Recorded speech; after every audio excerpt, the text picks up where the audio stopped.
Hello， 大家好。今天做一个润肺止渴、清心安神、美容的汤。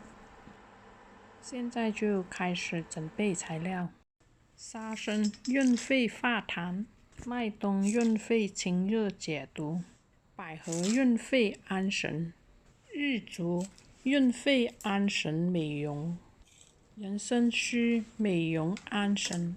消食止渴的功效。将所有的材料清洗2遍，倒入锅里。准备1块姜，姜有消食止渴的功效。将姜拍扁。干无花果润肺清热，将无花果切开，放入锅里。准备1个鸡壳。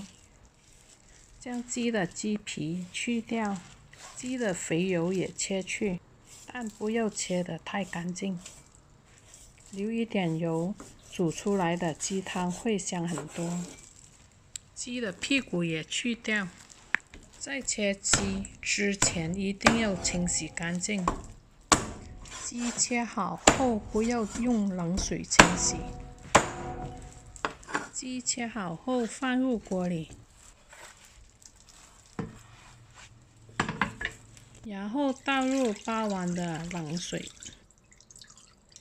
将所有的材料推动一下，这样材料和鸡肉就不会粘锅。再放一些补眼安神的枸杞，盖上盖子就可以开炉啦。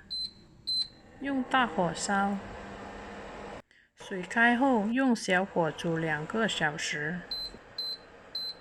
2个小时很快就到啦，让我们来看一下，汤上面这个油非常的香。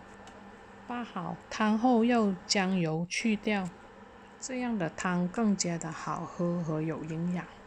加一点盐上去调料，将汤搅拌一下，令到盐融化在汤里。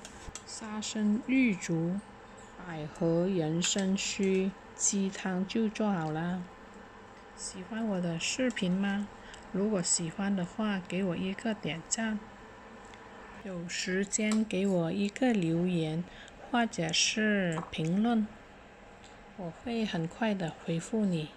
润肺化痰，睡眠不好、咳嗽、身体疲劳、皮肤不好，有时间多煲这个汤喝。好了，这一节就到这里了，我们下一节再见，谢谢你的观看。